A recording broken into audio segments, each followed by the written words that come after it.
अमेरिकेचा यशस्वी दौरा आटपून पंतप्रधान मायदेशी रवाना. तंत्रज्ञान, कृत्रिम बुद्धिमत्ता, क्वांटम कम्प्युटिंग आणि सेमीकंडक्टरला चालना देण्याच्या दृष्टीनं हा दौरा ठरला महत्त्वाचा. पंतप्रधान मोदी आणि युक्रेनचे राष्ट्राध्यक्ष झेलेन्स्की यांच्या द्विपक्षीय चर्चा. संघर्षाचं चिरस्थायी आणि शांततापूर्ण निराकरण करण्यासाठी भारताकडून सर्वतोपरी मदतीची ग्वाही.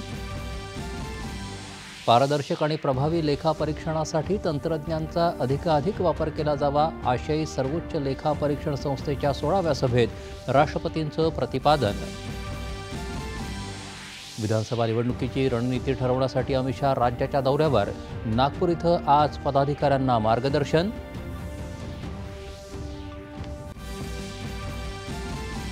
रेल्वेचा मुद्दाम अपघात घडवून आणण्याचा प्रयत्न केल्यास कठोर कारवाईचा रेल्वे मंत्र्यांचा इशारा.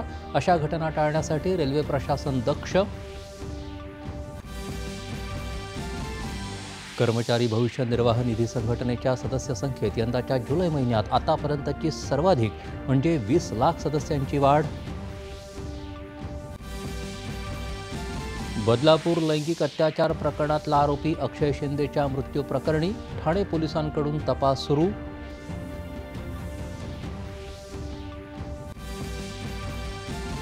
श्रीलंकेच्या नव्या पंतप्रधान म्हणून हरिणी अमारासूर्या यांची राष्ट्राध्यक्षांकडून नियुक्ती.